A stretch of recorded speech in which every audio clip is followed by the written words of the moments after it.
ಯಾಕೆ ಅಂತ ಹೇಳಿದ್ರೆ ಈ ಕಪಲ್ಸ್ ತುಂಟತನದಲ್ಲೇನೆ ಹೆಸರುವಾಸಿಯಾಗಿದ್ರು. ನಿಜವಾಗ್ಲೂ ಪಬ್ಲಿಸಿಟಿ ಗಿಮಿಕ್ ಅಥವಾ ಇಬ್ಬರಲ್ಲೂ ಏನಾದ್ರೂ ಮನಸ್ತಾಪ ಇದೆಯಾ?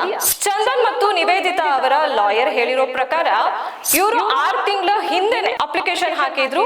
ಅಭಿಮಾನಿಗಳಿಗೆ ಇದರ ಬಗ್ಗೆ ಒಂದೇ ಒಂದು ಚೂರು ಕ್ಲೂ ಕೂಡ ಕೊಟ್ಟಿರ್ಲಿಲ್ಲ. ಪ್ರಥಮ್ ಅವರು ಹೇಳ್ತಾ ಇದ್ದಾರೆ, ಇಲ್ಲ ಈ ಜೋಡಿಗಳು ಒಂದಾಗಬೇಕು, ಮುದ್ದಾದ ಜೋಡಿ ಹೀಗೆ ಇರಬೇಕು ಅನ್ನೋದನ್ನ ನಿನ್ನೆಯಿಂದ ಹೇಳ್ತಾ ಇದ್ದಾರೆ. ನಮಸ್ಕಾರ ವೀಕ್ಷಕರೇ, ಪ್ರಜಾಧ್ವನಿ ವಿಶೇಷ ಕಾರ್ಯಕ್ರಮಕ್ಕೆ ಸ್ವಾಗತ. ನಾನು ಡಿಂಪ್ರಿತಾ ಯಶವಂತ್. 2019ರಲ್ಲಿ ಚಂದನ್ ಅವರು, ಅದ್ರಲ್ಲೂ ಯುವ ದಸರಾ ಕಾರ್ಯಕ್ರಮದಲ್ಲಿ ನಿವೇದಿತಾ ಮತ್ತೆ ಚಂದನ್ ಅವರು ಭಾಗವಹಿಸಿದ್ರು. ಅದು ನಿಮಗೆಲ್ಲ ಗೊತ್ತಿರುವಂತಹ ವಿಷಯನೇ. ಅದ್ರ ಜೊತೆಗೆ ಕಾರ್ಯಕ್ರಮದಲ್ಲಿ ಚಂದನ್ ಅವರು ನಿವೇದಿತಾ ಅವರಿಗೆ ಮದುವೆ ಪ್ರಪೋಸಲ್ ಕೂಡ ಇಟ್ಟಿದ್ರು. ಅದು ದೊಡ್ಡ ಸುದ್ದಿ ಕೂಡ ಆಗಿತ್ತು. ಆ ಟೈಮಲ್ಲಿ ಪೊಲೀಸ್ ಅವರು ಶೋಕ ನೋಟಿಸ್ ಕೂಡ ಕೊಟ್ಟಿದ್ರು. ಫೆಬ್ರವರಿ 20, 2020ರಲ್ಲಿ ಇಬ್ರು ಕೂಡ ಕುಟುಂಬದವರನ್ನ ಒಪ್ಪಿಸಿ ಮದ್ವೆ ಆದ್ರು. ಈ ಸಮಯದಲ್ಲಿ ಅಭಿಮಾನಿಗಳಿಗೆ ಈ ಕಪಲ್ಸ್ ತುಂಬಾನೇ ಇಷ್ಟ ಆಗಿದ್ರು. ಯಾಕೆ ಅಂತ ಹೇಳಿದ್ರೆ ಈ ಕಪಲ್ಸ್ ತುಂಟತನದಲ್ಲೇನೆ ಹೆಸರುವಾಸಿಯಾಗಿದ್ರು. ನಿವೇದಿತಾ ಮತ್ತೆ ಚಂದನ್ ಅವರು ರೀಲ್ಸ್, ರ್ಯಾಪ್ ಸಾಂಗ್ಸ್ ಮತ್ತೆ ಈಗ ಇತ್ತೀಚೆಗೆ ಕ್ಯಾಂಡಿ ಕ್ರಶ್ ಎಂಬ ಮೂವಿಯಲ್ಲಿ ಕೂಡ ಇಬ್ರು ಜೊತೆಯಾಗಿ ಕಾಣಿಸ್ಕೊಂಡಿದ್ದಾರೆ. ಹೀಗೆಲ್ಲ ಬೆಳವಣಿಗೆಗಳು ಇದ್ರೂ ಕೂಡ ಆದ್ರೆ ಈಗ 4 ವರ್ಷದಿಂದ ಯಾವುದೇ ಒಂದು ಕ್ಲೂ ಕೊಡದೆ, ಇಬ್ರಲ್ಲೂ ಯಾವುದೇ ಮನಸ್ತಾಪ ಇಲ್ಲ ಅನ್ನೋ ತರ ಇಬ್ರು ಕೂಡ ಕಾರ್ಯಕ್ರಮಗಳಲ್ಲಿ ತುಂಬಾ ಲವಲವಿಕೆಯಿಂದ ಕಾಣಿಸ್ಕೊಂಡಿರೋದನ್ನ ನಾವು ನೋಡಿದೀವಿ. ಅದರಲ್ಲೂ ಇತ್ತೀಚೆಗೆ ಇಂಟರ್ವ್ಯೂಗಳಲ್ಲೂ ಕಾಣಿಸ್ಕೊಂಡಿದ್ದಾರೆ.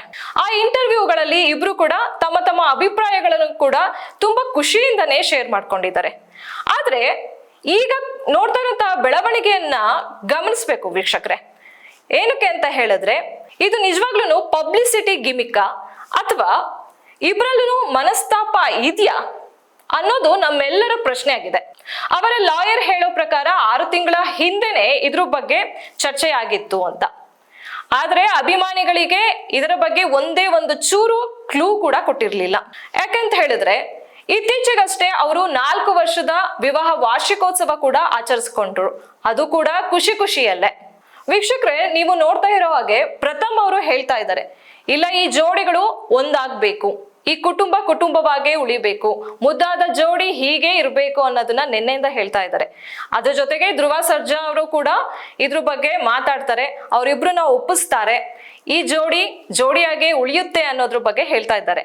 ಈ ಮುದ್ದಾದ ಜೋಡಿ ಹೀಗೆ ಖುಷಿಯಾಗಿ ಇರ್ಲಿ ಅನ್ನೋದು ಅಭಿಮಾನಿಗಳ ಆಶಯ ಕೂಡ. ಅಭಿಮಾನಿಗಳಿಗೂ ಕೂಡ ಈ ಸುದ್ದಿ ತುಂಬಾ ಶಾಕಿಂಗ್ ಆಗಿದೆ.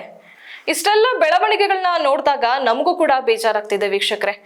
ಇಂಥ ಮುದ್ದಾದ ಜೋಡಿ ಯಾವತ್ತು ಒಂದಾಗಿರ್ಬೇಕಿತ್ತು ಅನ್ನೋದು ನಮ್ಮ ಅಭಿಪ್ರಾಯ ಕೂಡ, ಅಭಿಮಾನಿಗಳ ಅಭಿಪ್ರಾಯ ಕೂಡ ಆಗಿತ್ತು. ಆದ್ರೆ ಈ ಸುದ್ದಿಗಳು ಎಲ್ಲ ಸುಳ್ಳಾಗ್ಲಿ ಅನ್ನೋದು ಕೂಡ ನಮ್ಮ ಆಶಯ. ಪ್ರಜಾಧ್ವನಿ ಟಿವಿ ತಂಡದಿಂದ ನಾವು ಕೂಡ ಅದನ್ನೇ ಬಯಸ್ತೀವಿ.